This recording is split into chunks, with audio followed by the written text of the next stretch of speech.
Vamos a hablar de Proverbios, capítulo 22, versículo 6. Y hoy, como les dije, celebramos en Colombia y en la mayoría de los países del mundo el Día del Padre. Esta es una celebración dedicada a honrar la paternidad y la influencia del hombre en la vida de sus hijos.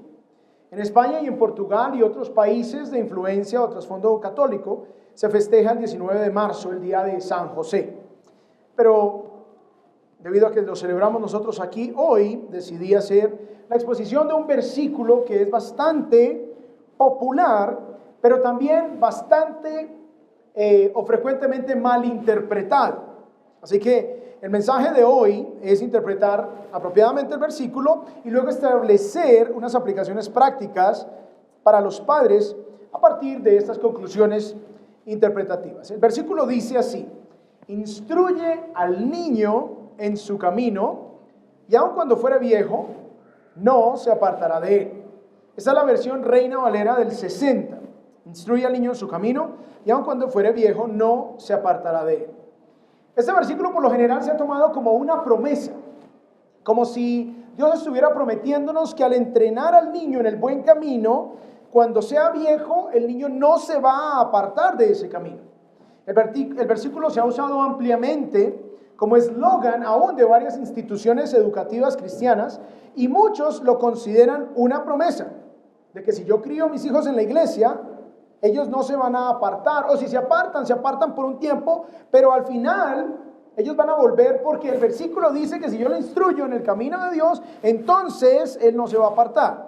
Pero tenemos varios problemas con esta interpretación. El primer problema es que la realidad nos muestra que los niños criados en la iglesia no siempre permanecen en los caminos del Señor. No es cierto que el 100% de los niños que han sido instruidos en la palabra de Dios han continuado en ese camino recto hasta su vejez. Es más, Dios dice en Isaías 1:2 que aún sus hijos, hablándole a Israel, los que él había instruido, aún ellos se han apartado. Miremos aquí en la pantalla, dice: oíd cielos y escucha tierra, porque el Señor habla.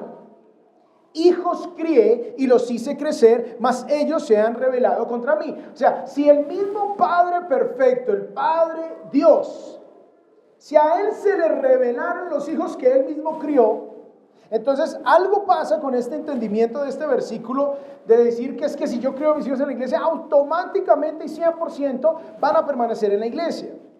Entonces vamos a iniciar analizando detalladamente Proverbios 22:6 para establecer el significado único. Ahora recordemos, todo versículo en la Biblia tiene un único significado posible, aunque muchas aplicaciones, pero hay solo un significado. O sea, el autor, inspirado por el Espíritu de Dios, solamente quiso decir una cosa, no varias al tiempo. Y una vez que entendamos entonces en este mensaje el pasaje de manera correcta, entonces vamos a sacar unas aplicaciones prácticas para los padres. El libro de Proverbios es de un género literario que se conoce como la sabiduría hebrea. Los géneros literarios son importantes tenerlos en cuenta porque cada género literario tiene unas reglas interpretativas claras y definidas. No podemos interpretar la prensa de la misma manera que interpretamos una carta de amor o un poema o una canción. Cada género tiene sus reglas. Y el libro de Proverbios tiene unos retos interesantes para el que estudia la palabra de Dios. Demanda que el estudiante de la Escritura sea diligente y se dedique para interpretar correctamente este libro de Proverbios. Muchos de los versículos peor interpretados a nivel popular se encuentran precisamente en este libro aquí de Proverbios. Uno de los problemas que se enfrenta a la hora de interpretar correctamente Proverbios es que la mayoría de dichos pareciera como aislados, pareciera que uno lee un proverbio y como que no tiene ninguna conexión con su entorno, y ese es uno de los problemas, interpretar un contexto fuera de su contexto. Vamos a leer Proverbios a partir del versículo 4, que es 2 versículos antes. Dice acá Proverbios 22:4: la recompensa de la humildad y el temor del Señor son la riqueza, el honor y la vida. Así que en el contexto empieza a hablar de riquezas, honor, vida. Luego versículo 5: espinos y lazos hay en el camino del perverso, el que cuida su alma se alejará de ellos. ¿ok? Tener cuidado de los perversos, ¿ok? Y luego viene el versículo 6, enseña al niño el camino en que debe andar. Estoy leyendo Biblia de las Américas, y aun cuando sea viejo no se apartará de él. Luego el versículo 7 dice, el rico domina a los pobres, como que otra vez cambia el tema de las riquezas, y el deudor es esclavo del acreedor. Versículo 8, el que siembra iniquidad segará vanidad, y la vara de su furor perecerá. Entonces, aparentemente como que no hay ninguna conexión del versículo 6, de instruye al niño en su camino, con lo que está hablando de riquezas, de honra, de necios, de obediencia, en otros contextos. Y es fácil simplemente tomar cada proverbio de manera aislada, sin tener en cuenta un tema unificante o considerar el contexto inmediato. Sin embargo, una gran ventaja que tenemos con Proverbios es que Proverbios mismo nos dice cuál es el objetivo del libro, cuál es su propósito general. Y obviamente este propósito general nos debe servir como el fundamento sobre el cual nos vamos a apoyar para interpretar cualquier versículo individual. Esto quiere decir que si yo entiendo el mensaje general del libro, el mensaje central, cuando interprete un versículo individual a la luz del mensaje general, entonces obviamente lo voy a hacer de una manera más acertada. Entonces, para que tengamos una idea general de Proverbios, 31 capítulos. Como tienen 31 capítulos, una buena práctica sería leer el capítulo del día, por ejemplo hoy. Entonces usted mira su calendario, entonces usted dice, muy bien, hoy es 21, entonces hoy voy a leer el capítulo 21. Mañana se me olvidó que es 22, entonces pasado mañana 23, me acuerdo, entonces voy y leo Proverbios 23. Tiene un capítulo para cada día. Proverbios está lleno de sabiduría, son principios generales de la vida. Y esos 31 capítulos están distribuidos de una manera interesante. Los primeros 9 son el fundamento. Y del 10 al 31 son ejemplos prácticos de cómo aplicar el fundamento. Básicamente, lo que presenta Proverbios es la dama de la sabiduría y la mujerzuela de la necedad intentando cautivar el corazón del aprendiz. Entonces en Proverbios vemos la lucha de la sabiduría, mostrándole las virtudes y las bendiciones de la sabiduría al aprendiz, y por el otro lado la mujerzuela de la necedad intentando atraer con sus promesas venenosas al aprendiz. Y entonces es esa lucha entre la sabiduría y la necedad, entre la obediencia y la desobediencia. Entonces los primeros 9 capítulos ponen ese fundamento, y de los capítulos 10 al 31 se dan ejemplos prácticos de cómo se puede aplicar eso, y cómo cuando yo decido la sabiduría vienen grandes recompensas, y cuando yo decido la necedad vienen grandes dolores. Entonces, habiendo entendido ya más o menos el mensaje principal y general del libro de los Proverbios, entonces vamos a hacer un proceso y se los quiero delinear. El objetivo de un mensaje de la palabra de Dios no es solamente darles el pescado a ustedes, sino enseñarles a pescar, para que cuando usted esté haciendo su propio estudio bíblico, usted tenga una idea de cómo estudiar la palabra de Dios por sí mismo. Vamos a hacer un proceso de 3 pasos. El proceso interpretativo para una correcta interpretación del pasaje. Vamos a hacer 3 cosas. Primero, vamos a identificar el significado gramatical del versículo. ¿Qué significa? ¿Qué significan las palabras? Teniendo en cuenta la sintaxis, teniendo en cuenta la semántica, etc. 2, vamos a establecer el significado a la luz del contexto inmediato. Todo tiene un contexto, y si sacamos las cosas de su contexto, entonces podemos usar eso como pretexto para cualquier cosa extraña. Lo que queremos evitar es eso precisamente. Y tercero, vamos a evaluar el significado que ya hemos definido a la luz de la gramática y del contexto inmediato. Vamos a evaluar ese significado a la luz de la enseñanza general de Proverbios, a ver si las conclusiones gramaticales y contextuales encajan con el mensaje general de Proverbios. Entonces vamos a iniciar con el punto 1. Vamos a empezar identificando el significado gramatical del versículo. Uno de los problemas más grandes que tenemos con este versículo es que las traducciones que tenemos disponibles en español han hecho una traducción del versículo bastante libre, y le han añadido algunas cosas que nos dan una idea rara. Por ejemplo, la Nueva Versión Internacional dice, instruye al niño en el camino correcto. Resulta que esa palabra correcto no está en el hebreo. En hebreo no aparece correcto. Entonces, aquí dice, instruye al niño en el camino correcto. Entonces, cualquier persona que lo lee directamente de la Nueva Versión Internacional dice, bueno, entonces me toca instruir a mi hijo en el camino correcto, porque eso es lo que estamos leyendo. Y aún en su vejez no lo abandonará. La Nueva Traducción Viviente hace exactamente lo mismo y le añade el calificativo correcto para describir el camino en el que debe supuestamente criarse al niño. Pero en hebreo no está ese calificativo, no existe ahí, correcto. Miremos la versión de las Américas. Dice, enseña al niño el camino en que debe andar. La siguiente diapositiva, debe andar. En hebreo no dice eso tampoco, no dice debe andar. Simplemente la Biblia nos dice como lo dice la Reina Valera, y por eso decidí iniciar el mensaje con la Reina Valera, que traduce de una manera muy precisa el versículo diciendo simplemente instruye al niño en su camino. Eso es lo único que dice el hebreo, instruye al niño en su camino. No dice camino correcto, no dice camino en el que debe andar, no dice buen camino, no dice nada de eso, solamente dice en su camino. Entonces analicemos cada frase. Primero dice instruye al niño, y obviamente esto es de alguna manera una instrucción para los padres, para que nosotros entonces eduquemos o instruyamos a nuestros hijos. Ahora, la palabra en hebreo que se utiliza aquí solo se usa 5 veces en todo el Antiguo Testamento. Esta es una, y las otras 4 veces se utiliza en el contexto de dedicar o consagrar un templo para ser usado para Dios. O sea, la palabra significa dedicar o consagrar. O sea que lo que nos dice el versículo es, consagra, dedica al niño en su camino. Ahora, ¿a qué camino está hablando? Ahora vamos a analizar esta frasecita que dice, en su camino. Los traductores de algunas versiones se han tomado esa libertad de añadirle porque han entendido que su camino debe ser el camino bueno. Sin embargo, el problema que tenemos es que en el libro de Proverbios, cuando analiza uno en el original, esta palabra, camino, con ese pronombre posesivo, su camino, resulta que Proverbios nos da 25 ejemplos de la misma estructura, y en ninguna de esas estructuras igualitas a esta de su camino quiere decir buen camino o camino que debe andar. Simplemente hace referencia al camino que cada persona decide andar.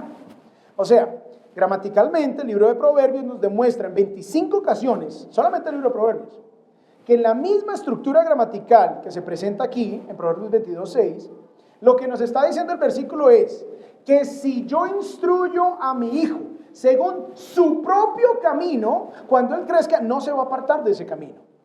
Si yo dejo que mi hijo crezca como él desea, si yo dejo que el niño crezca conforme sus propios deseos, cuando él crezca, no se va a apartar de ese camino. Entonces, quedaría la traducción, una traducción personal que dice sería, consagra al niño de acuerdo a su propio camino, y cuando sea viejo no se apartará de él. ¿Esto qué quiere decir? Que el versículo no es una promesa, es una advertencia. El versículo no está prometiendo que si yo crío a mi hijo en la iglesia, él cuando sea grande nunca se va a apartar de la iglesia. Eso no es lo que me dice el versículo. El versículo me está advirtiendo que si yo dejo que mi hijo crezca como le da la gana, que si yo dejo que mi hijo crezca conforme a sus propios deseos, cuando él crezca no se va a apartar de ese camino propio, de esos propios deseos. Entonces es más una advertencia que una promesa, y esto obviamente tiene implicaciones bastante profundas para nosotros. Resulta que hoy día la psicología moderna y la pedagogía entonces promueven que debemos dejar que el niño tenga ese libre desarrollo de la personalidad. Entonces el niño en algunas escuelas de pensamiento psicológico, sociológico y pedagógico, entonces se ha promovido la idea de que no le debemos decir al niño que no. Utiliza otras palabras, se nos dice. No le digas no, porque puedes frenar el libre desarrollo de su personalidad. Bueno, precisamente eso es lo que nos advierte Proverbios. Y nos lo dice de una manera irónica, lo cual encaja perfectamente con el género literario de la sabiduría hebrea, porque utiliza la ironía. En otras palabras es, déjelo que crezca como él quiera y verá que cuando crezca, cuando ya sea viejo, va a seguir en las mismas. Va a hacer lo que él quiera. Es básicamente eso lo que nos está diciendo. La inclinación de su vida, del niño que creció como quiso, conforme a su propia voluntad, la inclinación cuando ya sea adulto va a ser la misma. Eso es lo que nos dice aquí Proverbios 22:6, y es lo que nos advierte: no le permita a su hijo. Entonces, hoy día es, no, pero es que el niño no quiere, al niño no le gusta. Y recuerdo con mi esposa, cuando nuestras hijas estaban más pequeñas, que están, ay, que no me gustan las habichuelas, que no me gusta esto, que no me gusta... Claro, ok, ya te escuché, hijita, ¿no te gustan las habichuelas? Entonces sí, claro, ya te escuchamos, ahora cómetelas. La psicología dice que hay que escuchar a los hijos, escúchenlos. Pero finalmente ellos deben hacer lo que es bueno, lo que es de mayor beneficio para ellos, lo que es de mayor provecho, lo que va a traer más honra a Dios. Entonces hoy día los papás, ay no, pero es que no le digo nada al niño porque el niño no le gusta hacer eso. Es que al niño no le gusta saludar. Ahora, nosotros tenemos que criar a nuestros hijos para la gloria de Dios, pero tenemos también que entender que hay unas expectativas sociales. De acuerdo a la sociedad donde crecemos, nuestros hijos deben ser criados para desempeñarse de una manera asertiva en dicha sociedad. Por ejemplo, estábamos viendo el partido de Colombia-Brasil la semana pasada. Estábamos con mi suegro y mi cuñada, estábamos en la Florida y fuimos a una casa y habían caleños y otros colombianos y delicioso. Y habían unos niños nacidos en Estados Unidos pero criados por padres colombianos. Y estos niños charlaban, se volteaban, hacían comentarios, eran como otros adultos, porque fueron criados en una cultura donde la familia habla, participa, donde se hacen comentarios del jugador, donde todos están involucrados y metidos en el juego. Pero si uno tuviese, digamos, ese mismo escenario, pero lleva niños criados en el hogar típico norteamericano, el niño no le va a hablar a un adulto. Y obviamente para uno de colombiano es, pues este chinito que se cree, ¿sí? No habla, no saluda, no responde, pero esa es la cultura. Sí, uno llega a un lugar de norteamericanos y uno puede saludar, la gente no le dice nada. Yo cuando estaba en el seminario, yo todos los días llegaba y saludaba, buenos días a todos, y nadie me respondía.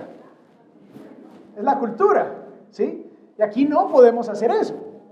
Aquí necesitamos saludar, porque es nuestra cultura, son las exigencias culturales. Entonces, cuando criamos a nuestros hijos, necesitamos criarlos de tal manera que honre a Dios nuestra crianza, pero también que se ajuste a las expectativas sociales de lo que es ser agradable, de lo que es ser políticamente correcto. Ahora, el versículo entonces, a la luz de la gramática, significa que nos está advirtiendo que no dejemos que nuestros hijos crezcan como quieran. ¿Que al niño no le gusta saludar? Bueno, no te gusta saludar, hijo, pero te tocó saludar de todas maneras. ¿Que no me gusta que ir donde la tía? ¿Qué hacemos? No te gusta la tía, pero tienes que ir donde la tía, y tienes que saludar a la tía, y tienes que ser respetuoso con la tía. Entonces hay cosas que tenemos que instruirles. Muy bien, el segundo punto que les había dicho es que de ahora debemos establecer el significado a la luz del contexto inmediato del versículo. Vamos a ver si el contexto confirma lo que la gramática nos dice. El profesor de hebreo bíblico, Bruce Walkie, correctamente ubica este versículo dentro de una sección cuyo tema general es la soberanía de Dios en la riqueza y la instrucción moral. O sea, él ha identificado que este versículo está dentro de una sección que sí tiene un tema. O sea, Proverbios no es tan desconectado como muchas personas han creído. Está distribuido en secciones. Y resulta que este versículo está dentro de una sección que habla de la soberanía de Dios, tanto en la riqueza como en la instrucción moral. Y unos pocos versículos después, en el versículo 15, dice: la necedad está ligada al corazón del niño.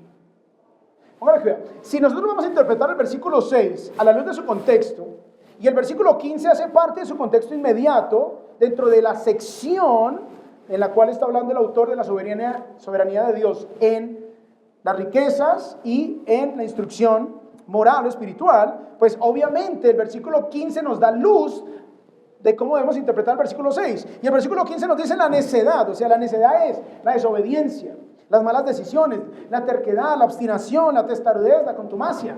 Esa necedad está ligada, o sea, adherida, amarrada, pegada, ¿a qué? Al corazón del muchacho.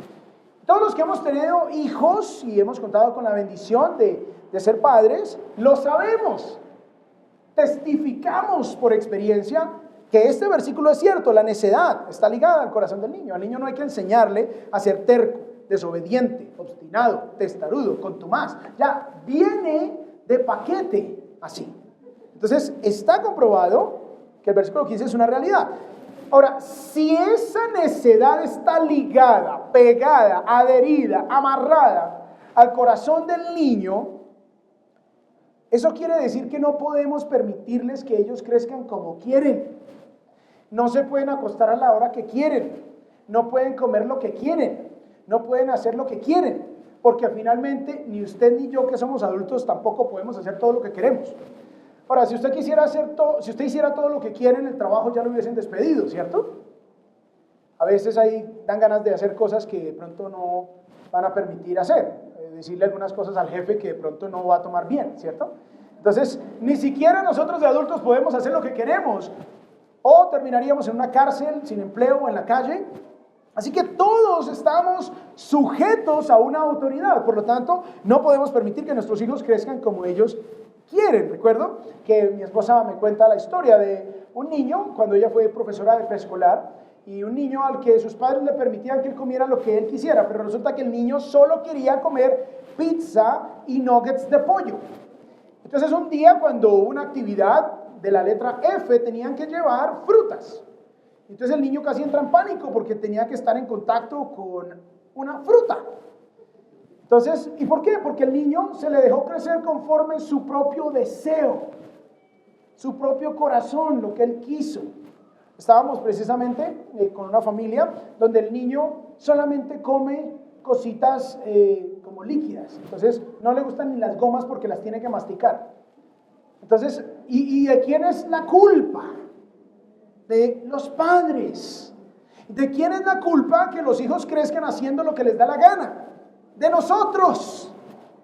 Por eso el proverbio nos advierte: instruya a su hijo conforme su camino, conforme él quiere vivir, conforme él le da la gana, y verá que cuando él crezca no se va a apartar de ese camino. Ahora, cuando dice adherido, no sé si a usted le ha pasado que usted ha comprado un artículo. A mí me pasa frecuentemente, uno compra algo, ya sea para uso personal o para regalarlo, y entonces tiene el precio y ponen, yo no sé por qué ponen esos stickers como con Super Bonder, y entonces uno no le puede quitar el precio, no le puede quitar el sticker, entonces queda uno con el zapato ahí que por el lado dice talla 40, entonces le toca a uno y ya le duele a uno el dedo porque empieza a separarse la uña del dedo de tan fuerte que uno empieza a hacer presión porque está adherido. O sea, requiere muchísimo esfuerzo para removerlo de allí. Y eso es precisamente lo que el Proverbios 22:15 nos está diciendo. La necedad está ligada, está pegada, está adherida al corazón del niño.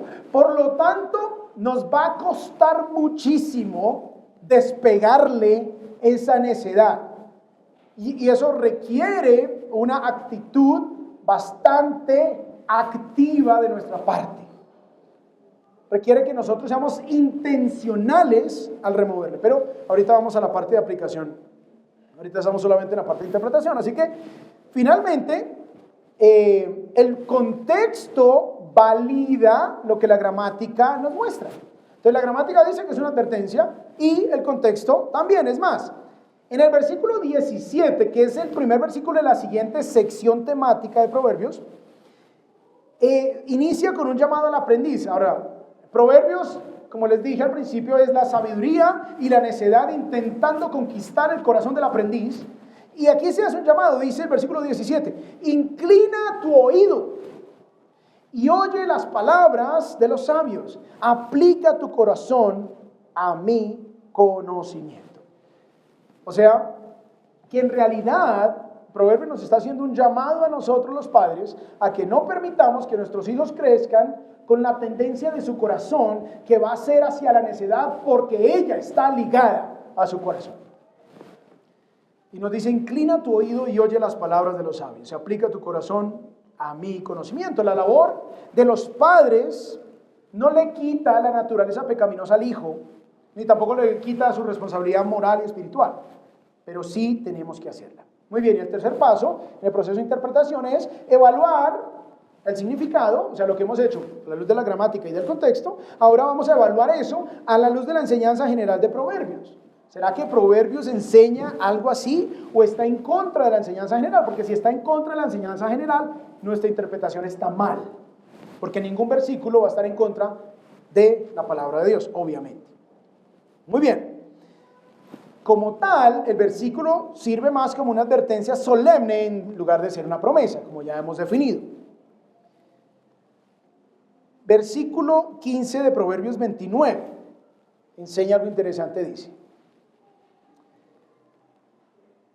disciplinar a un niño produce sabiduría, pero un hijo sin disciplina avergüenza a su madre.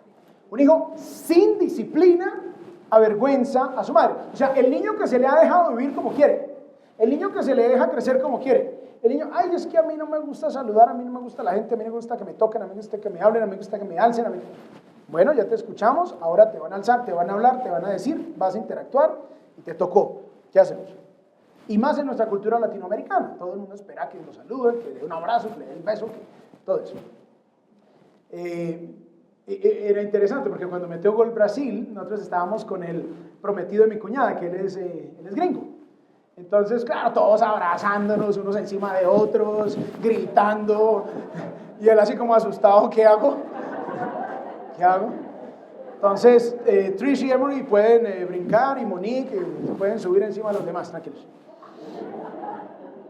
Entonces dice acá, un hijo sin disciplina avergüenza a su madre, dice la Nueva Traducción Viviente. La Biblia de las Américas dice, la vara y la reprensión dan sabiduría, pero el niño consentido, es el mismo versículo, pero en lugar de utilizar sin disciplina, la Biblia de las Américas dice consentido.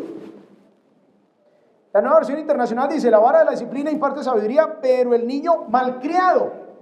Y es la misma palabra hebrea traducida de diferentes maneras. Una es sin disciplina, otra es consentido y otra es malcriado. Y la palabra en el original significa dejado suelto, básicamente es lo que significa. O sea, sin límite, sin restricción, dejado a su propia voluntad. Entonces lo que el versículo nos dice, una traducción personal, sería la vara y la corrección proveen sabiduría. Escucha bien eso, la vara y la corrección. Pero el hijo dejado a sí mismo avergüenza a su madre. Y obviamente el hijo también, porque yo soy hijo único. Entonces yo fui el tesoro de los ojos de mi mamá y aún lo soy. Soy tesorito, no sé si ha visto a doña Florinda. Sí, entonces yo soy tesoro. Resulta que el tesoro, hasta el último día que salió de casa, nunca tendió la cama. No me enseñaron. O sea, no me dijeron. O sea, para mí, eso no me cabía en la mente, que yo tuviera que tener una cama. Mi mamá siempre me la tendía. Si yo me quitaba los zapatos, el pantalón, camisa, en la cocina, donde sea, yo la dejaba ahí. La tiraba por ahí. Y mi mamá la recogía. Nunca tuve que lavar un plato, nunca tuve que lavar nada. Nunca recogí nada, nunca hice nada. Pero un día me casé. Y ahí empezó el llanto y crujir de dientes. Mi esposa dice amén. Claro, pues mi esposa, ella sí, bastante organizada, bastante estructurada, bastante diligente. Y entonces llega Tesoro. Y Tesoro deja la ropa tirada. Y Tesoro, y claro, mi esposa después de recién casados, de a mí le recoge con tanto amor. Ya después como que la cosa empieza a incomodar. Y ya después como que, ¿qué pasó acá? Y obviamente eso trae vergüenza. Y obviamente me ha tocado aprender lo que no aprendí en casa. Y no es fácil. Uno diría, no, eso es fácil. Ya, recoge y listo. Pero como no está dentro del chip, como no crecí así, como crecí haciendo mi voluntad, como crecí a mi propio deseo, aun cuando viejo me cuesta desarraigarme de esa práctica. Proverbios 12:15 dice, el camino del necio es recto a sus propios ojos. El niño cree que lo que él desea y quiere está bien, porque somos necios de nacimiento, más el que escucha consejos es sabio. Entonces, miren que aún la enseñanza general de Proverbios confirma lo que la gramática y el contexto inmediato del pasaje nos han dicho, que Proverbios 22:6 no es una promesa, sino es una advertencia. No dejen que sus hijos crezcan haciendo lo que les da la gana. No dejen que sus hijos crezcan así. Muy bien. Vamos entonces a las aplicaciones. Ya sabemos qué significa el versículo. Ahora vamos a aplicarlo a nuestras vidas, ¿ok? Obviamente es Día del Padre, o sea que hoy el garrote es para el papá. Primero, debemos ser intencionales en guiar a nuestros hijos en el camino de Dios. ¿Qué nos dice el versículo? O sea, si usted lo deja, si no es intencional en hacer algo contrario, su hijo va a crecer como le da la gana y después cuando sea viejo va a luchar porque va a estar eso adherido a su vida. Entonces debemos ser intencionales. Proverbios 23-24 dice, el padre del justo se regocijará en gran manera. Y el que engendra un sabio se alegrará en él. Obviamente nadie engendra un sabio porque los proverbios han dicho que todos somos necios. ¿Qué significa engendrar un sabio? Es formarlo a lo largo de los años, formarlo. Toca formar un sabio, toca ser intencionales en guiarlos, toca ser intencionales en no permitirles que hagan lo que deseen. Así que debemos ser bastante intencionales, eso implica que debemos sentarnos a pensar qué vamos a hacer. Algunos ya tienen hijos grandes, otros más pequeños, entre más pequeños más esperanza, pero finalmente tenemos que hacerlo. Obviamente, esto de ser intencionales requiere un plan. Sí, porque si no nos pasa como el bajar de peso. Siempre decimos, no, sí tengo que bajar de peso, pero si no desarrollo un plan, nunca voy a bajar de peso. Entonces no puedo quedarme en decir, uy, sí, tengo que no dejar que mis hijos hagan lo que quieran. Bueno, ¿qué plan va a ser? ¿Cuál es el plan? ¿Cuáles son las reglas? ¿Cuáles son las normas? ¿Cuáles son los límites? Y si al muchachito no le gusta, lo sentimos por el niño, o el jovencito, o la jovencita, y ahí sí, como sale el meme por allí en las redes sociales, ¿no? ¿Estás cansado de tus padres? Libérate. Vete de tu casa, consigue un trabajo. Y haz lo que quieras. ¿Sí? Entonces es lo mismo. Si ya el joven ya no le gustó que esas normas, que para qué, que yo tengo que ser obediente y que no puedo llegar a la hora que quiera, que yo tengo, si no le gusta, pues busque un trabajo y viva como desee. Pero la Biblia dice que no le permitamos a nuestros hijos hacer semejante cosa. Así estén viejos. No importa, antes más. Debemos ser más estrictos. Segundo, debemos pasar tiempo con nuestros hijos. Si no pasamos tiempo con ellos, ¿cómo vamos a transmitir? ¿Cómo vamos a lograr percibir sus ideas erradas? Recordemos, no vivimos en una burbuja cristiana. Aún en los colegios cristianos, llenos de gente que no es cristiana. Se recuerde que si usted se para en un parqueadero, no se convierte en carro. Lo mismo sucede, si usted va a un colegio cristiano, el niño no se convierte en cristiano.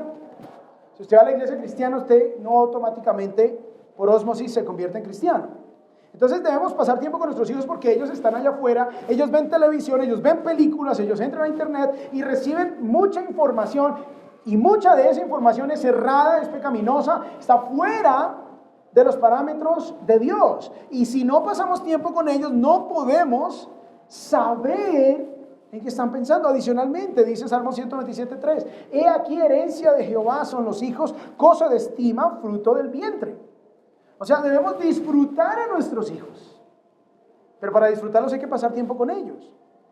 Proverbios 1:5 dice, el sabio oirá y crecerá en conocimiento, y el inteligente adquirirá habilidad. O sea, tenemos que escuchar a nuestros hijos. El sabio oirá y crecerá. En este caso, vamos a crecer como padres, vamos a crecer en nuestra labor, vamos a saber de qué manera podemos bendecir a nuestros hijos, trabajar con ellos, qué necesidades tienen. Entonces, aquí les voy a hacer un reto. Y el reto me incluye a mí, obviamente. Y el reto para todo papá que está escuchando este mensaje es a que agendemos. O sea, escríbalo en la agenda, eso significa agendar. Un tiempo con sus hijos. La vida es complicada, la vida es ocupada, la vida está llena de cosas. Entonces, el reto es a que agendemos un espacio, unas 2-3 horas con un hijo. Si tiene varios hijos, entonces una semana con el uno, una semana con el otro, una semana con el otro. Ahora, si tiene la posibilidad y cada semana tiene esa posibilidad de agendar tiempo con los 2 hijos, hágalo. ¿Y qué va a hacer en ese tiempo? Entonces usted va a poner, listo, me voy a reunir con el hijo número 1 el viernes de 5 a 8. Vamos a ir al centro comercial, vamos a comer un helado y me voy a sentir a hablar con él. Voy a preguntarle de su vida, de las cosas que le gustan, de las cosas que le molestan, de qué sueños tiene, de qué perspectivas tiene. Y ahí usted puede ir midiendo en dónde está el corazón de su hijo. y lo agenda. En la próxima semana me voy a reunir con el hijo número 2, lo voy a hacer el sábado, tal. Pero si no lo agendamos, se nos pasa la vida.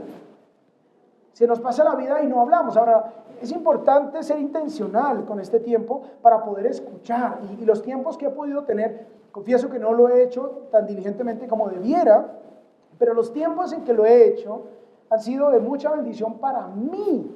Y sé que para mis hijas también. El poder hablarles, el poder escucharlas, eso me ayuda a entender en qué etapa están, porque la edad a veces no dice mucho. No, que mira, que estamos hablando de esto, que si ya le gustó un chico o no le gustó un chico, que si ya están en esa edad o si todavía no están en esa edad. Todo ese tipo de cosas son importantes, poder detectarlas, y nosotros los varones tenemos una responsabilidad gigantesca. Al final del sermón voy a mostrarle unas estadísticas impresionantes. Bien, debemos pasar tiempo con nuestros hijos, entonces el reto es agendar. Entonces las esposas, por favor, llámenos a cuenta. Llámenos a rendir cuentas de cuál es el tiempo que hemos agendado. Si tiene hijos pequeñitos, agenden un tiempo para jugar con sus hijos. Al caballito, a lo que sea.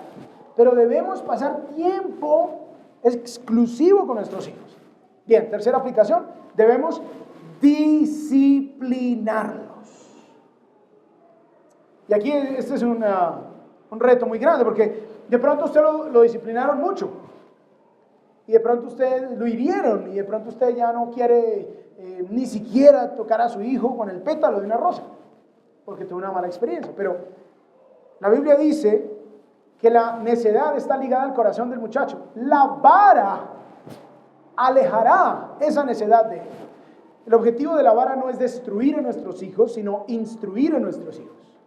Ellos tienen que saber que el pecado tiene consecuencias, y obviamente si nosotros impartimos esas consecuencias en amor y en un ambiente controlado, donde no los queremos destruir, eso les va a ayudar a entender que cada acción tiene una consecuencia. Y cuando crezcan y cuando estén allá afuera, van a evitarse muchos dolores, porque allá afuera no le van a disciplinar para bendecir, allá no le van a querer instruir, en el mundo le van a querer destruir.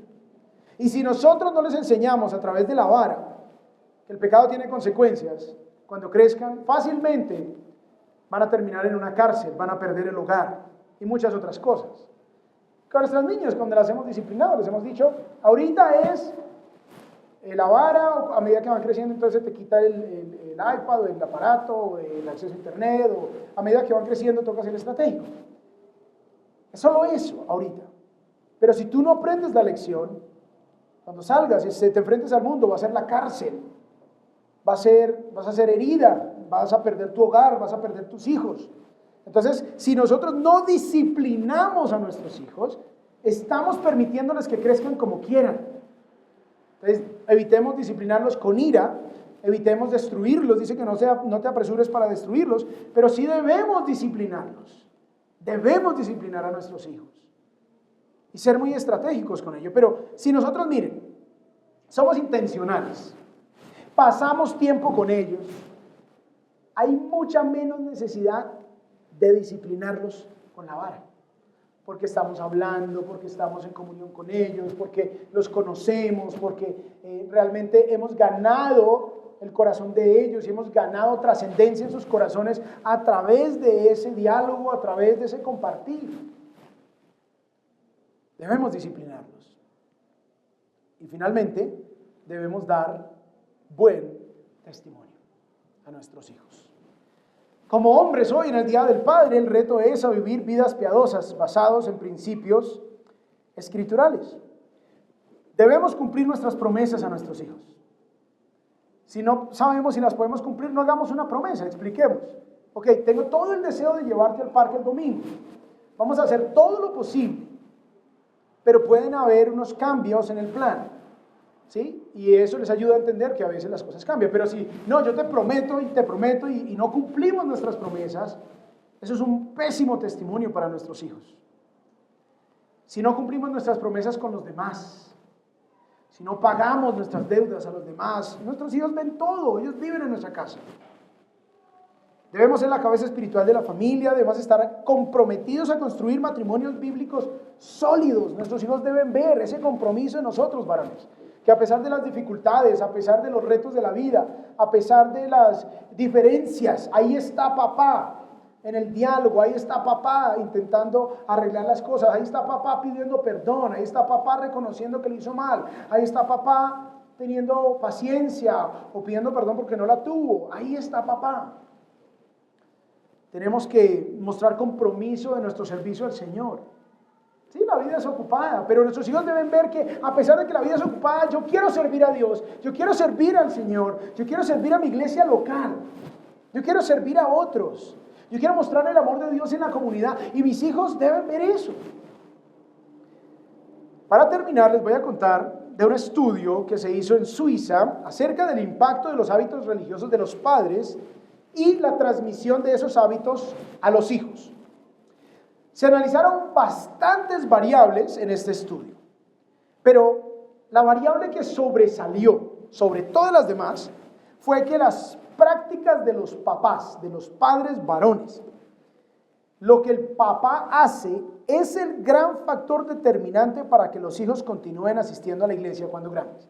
Entonces, el estudio, lo que les voy a mostrar, aunque es un estudio bastante complejo, este pedacito del estudio tiene que ver con el resultado de las acciones de papá y mamá para que los hijos se conviertan en personas fieles en asistir a una iglesia local cuando son grandes. ¿Ok? Entonces, primer escenario, mamá asiste regularmente a la iglesia, pero el papá va de vez en cuando. Cuando este es el escenario, mamá asiste regularmente y el papá va de vez en cuando, solo el 3% de los hijos se convirtieron en asistentes regulares a la iglesia cuando grandes. Escuche esto, solo el 3%, solo 3 de cada 100 hijos se convirtieron en asistentes regulares a la iglesia. Ahora usted, de pronto usted dirá, pero pues si no entiende la importancia de ir a la iglesia, en la iglesia es donde conocen personas que les ayudan en su crecimiento a la fe, es donde reciben la instrucción espiritual, es donde reciben los fundamentos y los principios bíblicos para tomar decisiones en su vida. Así que el asistir a una iglesia es fundamentalmente importante, muy importante. Solo el 3% cuando la mamá va regularmente y el papá de vez en cuando. Bien, segundo escenario, la mamá asiste regularmente y el papá nunca va. La variable es solamente un 1%. En ese caso, cuando el papá nunca va, baja obviamente al 2%. Solo el 2%. Ahora, cuando papá va regularmente a la iglesia con mamá, pasamos de un 2% cuando papá no va y solo va la mamá, a un 3% cuando el papá va de vez en cuando y mamá sigue asistiendo. Saltamos a un 33% de los niños, hijos, empiezan a asistir a la iglesia. Ahora, ¿qué pasa cuando papá va regularmente a la iglesia pero mamá va de vez en cuando? El 38% de los hijos se convierten en asistentes regulares a la iglesia. Como rara esa estadística, ¿no? O sea, ¿qué quiere decir esto? Cuando los dos van, el 33% se convierten en asistentes regulares a la iglesia. Cuando se cambia el escenario y es papá el que va regularmente, pero mamá va de vez en cuando, resulta que el 38% de los hijos va a la iglesia. O sea, cuando mamá iba regularmente y el papá de vez en cuando era el 3%, pero cuando papá es el que va regularmente y la mamá de vez en cuando se salta un 38%. Eso quiere decir que la influencia de los actos espirituales y de los hábitos espirituales del hombre de la casa tienen un impacto más grande que los actos espirituales de la mamá, según este estudio. Ahora, ¿qué pasa cuando el papá asiste regularmente y la mamá nunca va? Escuche esto. El 44% de los hijos se convierten en asistentes regulares a la iglesia. Ahora usted se preguntará, ¿pero por qué más que cuando van papá y mamá? ¿Será que de pronto cuando van papá y mamá en la casa dan mal testimonio los dos? ¿Y será que eso los desmotiva? ¿Y será más bien que el ver a papá fiel en la iglesia, a pesar de tener una esposa que no va, mejor dicho, ni para el día del padre? ¿Será que esa fidelidad de ese hombre tiene un impacto mayor en la vida de los hijos al ver a papá que a pesar de que mamá no va a la iglesia, él se mantiene fiel y firme en su servicio al Señor? Eso tiene un impacto tal que casi la mitad de todos los hijos de hogares en esta circunstancia se convierten en asistentes regulares a la iglesia cuando grandes. Y es realmente impactante ver. Ahora, no diga, señora, uy, me va a tocar dejar de venir a la iglesia para que mi hijo tenga más esperanza. Más bien, den mejor testimonio, ¿no? Podemos, los papá y mamá que venimos a la iglesia, tenemos que dar mejor testimonio en casa. Pero lo que podemos concluir acá es que la influencia del padre en los asuntos espirituales tiene muchísimo más impacto que la influencia de la madre. Si papá no va a la iglesia, hay muy poca posibilidad que los hijos se conviertan en asistentes fieles a una iglesia al crecer. Un hijo tiene 22 veces más probabilidad de convertirse en un asistente fiel a la iglesia cuando grande si el papá le da el ejemplo, aún si su esposa nunca va a la iglesia. Así que el impacto que nuestro ejemplo como varones tiene sobre nuestros hijos es incalculable. Y no importa. Y obviamente la mujer tiene una bendición, y es que tiene una disposición más presta, más amplia, más dispuesta hacia las cosas del Señor. Nosotros los hombres somos más duros, más orgullosos. Nos cuesta más rendirnos a Dios. Pero cuando un hombre se rinde a Dios, el impacto que tiene esa rendición sobre la vida de sus hijos es 22 veces más grande que el impacto espiritual que tiene la vida de la mamá, solamente si ella es la única que es fiel a la iglesia. Así que nos queda entonces el reto de ser intencionales en instruir a nuestros hijos, en pasar tiempo con nuestros hijos y nuestras esposas. Por favor, llámenos a cuentas para ver cuál es el compromiso semanal de esa tarea que vamos a hacer de reunirnos con nuestros hijos. No reunirnos a ver el partido, no reunirnos a ver una película, no reunirnos, si van a ver la película, entonces invierta otro par de horitas para charlar la película, que sea un motivo de discusión. ¿Cómo te parece? ¿Qué opinas de la actitud de la jovencita? ¿Qué opinas de la actitud del actor principal, del personaje principal? ¿Qué opinas del dragón? ¿Qué opinas? Hay una posibilidad muy grande de aprovechar las películas para instruir bíblicamente. Con mi esposa, a lo largo de los años hemos intentado aprovechar esas oportunidades y ver, porque son como estudios de casos, donde hay una historia. ¿Qué opinas de la niña? ¿Te parece que fue bueno que ella entregara su corazón y su cuerpo de una manera tan rápida? ¿Te parece esto? Y eso nos ayuda y nos permite. Pero no solamente es a que nos miren a hacer cosas, no, es a hablar, a dialogar. Entonces, esa es la segunda tarea. Disciplinar, tenemos que disciplinarnos con la vara. Tenemos que hacerlo.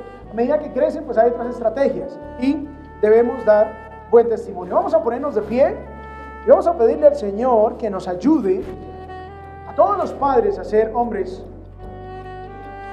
que reflejemos a Cristo.